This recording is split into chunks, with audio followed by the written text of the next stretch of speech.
Hey guys, welcome to Freedom in a Budget. I am Kelly if you're new. I am so excited. So I am starting a tag video. I have done so many tags in the past and I decided to start one myself. Hey, why not, right? So in this tag, we're gonna talk about some Dave Ramsey baby steps. And this is the baby steps with the debt-free community tag. So we have so many incredible people in the debt-free community, and it's so cool just to see where other people are in their journey. Some people aren't even on baby step one yet. They're still trying to get caught up on their bills, which is so great.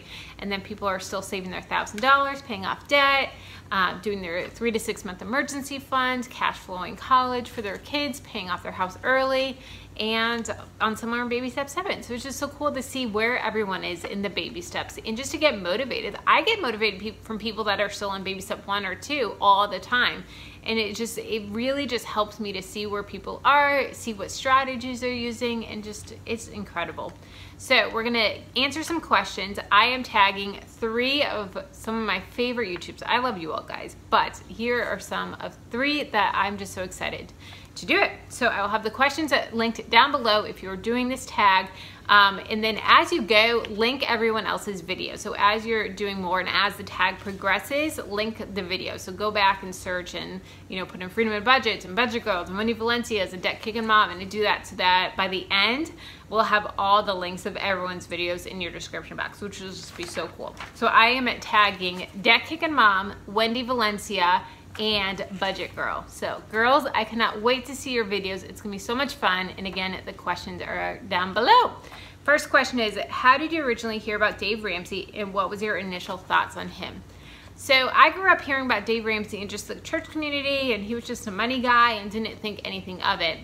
And then in a young adults group that I had, he had a bad reputation just because so many people, you know, had different views on credit cards and different things. And I was just like, oh, okay, he doesn't like credit cards. Okay, I don't have credit cards. I don't really care. And that was just kind of all I heard of him.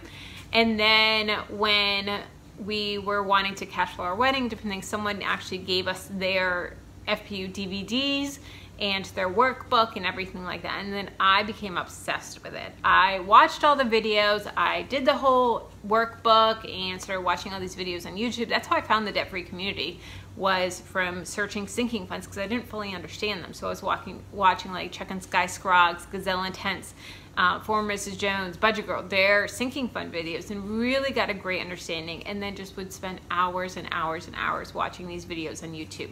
And then I started the cash envelope system. And that was kind of all I really did, was the cash envelope system.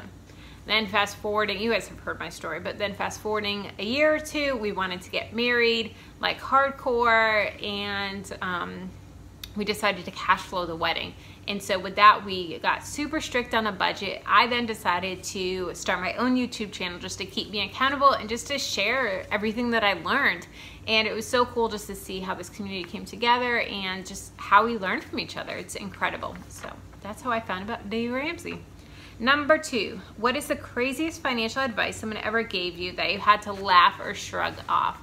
So I really think that it was financing our wedding, and so many people just told us, just take out a couple loans, it's okay, like just take out some loans and do it. You'll pay it over time, but you'll have a dream wedding, and you can have a $100,000 wedding. That's totally okay. And we live in South Florida, so big, expensive, crazy weddings are just the norm here.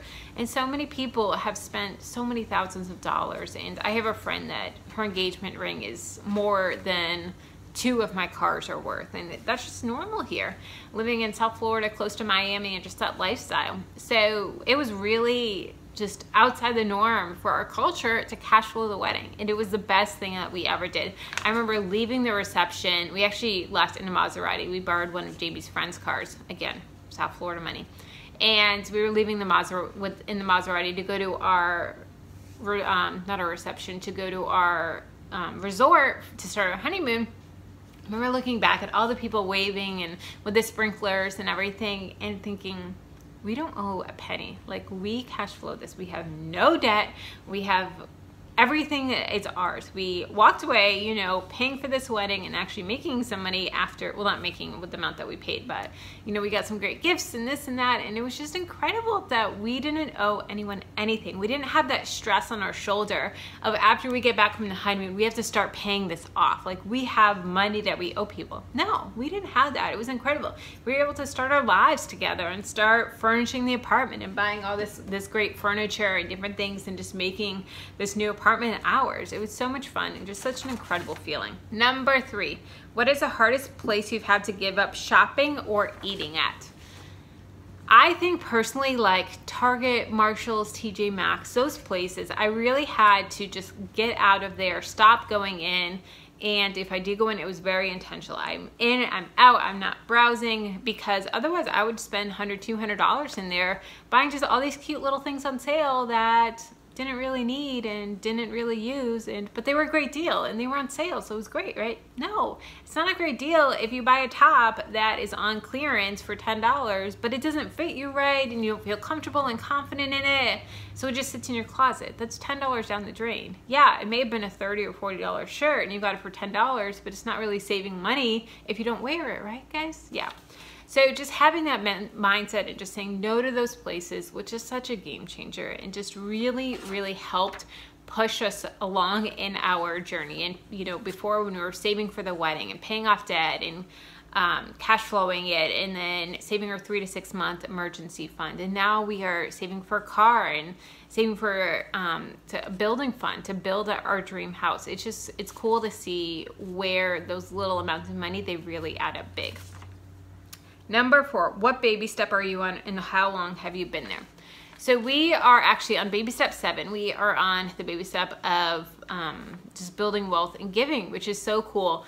Now, we're on that baby step, but that doesn't mean we're gonna go back on the baby steps. So just to run through the baby steps for those that are new, baby step 1 is saving $1,000. I did that pretty much right away. I did that before Jamie and I even got engaged. Number 2 is paying all of your debt off. Any debt that is not tied to a mortgage. Student loans, cars, credit cards, anything like that. I only had student loans. So I paid all of those off March of 2017. 2016? 2017. Been debt free for a little over a year. Number 3 is a 3 to 6 emergency fund. Now between 2 and 3, we actually cash flowed our wedding. So we cash flowed a $30,000 wedding. Number 3 is 6-month emergency fund. So we have $25,000 in the bank for an emergency fund for 6 months. Number 4 is building your investments. So investing 15% of your income. So I haven't gotten too much investing here, but what we do is we do about 6 to 7% of our 401ks with company match. Company match is not included in that 15%. That is just money on top. And then we max out our Roth IRA. So between that, it's investing about 15 to 17% of our income. Now, Jamie just got a pay cut. So he got a 5% pay cut. And I haven't talked about it much on this channel yet, but so actually with that pay cut, we're actually investing probably 17 to 19% now because we haven't changed our investments at all. We've kept them exactly the same and just kind of dealing with the pay cut as it comes. All right, so that is baby step 4. Baby step 5 is your children's college fund and setting up college funds. We don't have kids yet. We're not gonna start that until we start having kids, and then we're gonna be contributing to that each year. Then baby step 6 is paying off your house. Now we don't have a house, we don't have a mortgage, we rent for the next 2 or 3 years. So we are skipping that baby step and we'll go back to that when it comes. And then that leaves us with baby step 7, which is building wealth and giving. And it is so cool just to be on this step. So once we do get a house, we will go back to baby step 6. And then when we start having kids, we'll go back to 5 and 6 together. So yeah. And last question is, what is something you want to do when you're on baby step 7? So we are on baby step 7, as you guys know. And I love, you know, just giving and mission trips and everything. We've gone on quite a few mission trips together. We've gone to Haiti and Africa, Zimbabwe, Zambia. I've been to Jamaica and as well. And Jamie's been like all over South America on mission trips as well. He's been on so many. And one of my dreams is to actually visit the child that we sponsor. So we sponsor Leandro from El Salvador. Yes, El Salvador. And it would just be a dream to meet him one day. So his birthday is actually our wedding anniversary. He is 6 right now. So, you know, maybe in a couple years I'd love to meet him. And that is just a dream, to be able to meet the child that we sponsor. And we want to sponsor more children as well in different countries. And it would just be so cool to be able to meet them one day and just to see, you know, how we poured into his life, their lives, and how they've poured into ours. And they've changed our lives as well. And, you know, we're praying for them all the time. So it just be so cool to be able to do that. And it's so fun being on Baby Step 7, of just being able to help people as needs come up. You know, someone's struggling with different things, and we're able to help them out with a mission trip or help them out with some medical treatments. I've done that in the past as well, of paying for, you know, co-pays for people and different things. So it's just so cool to be able to see how we can help people with it.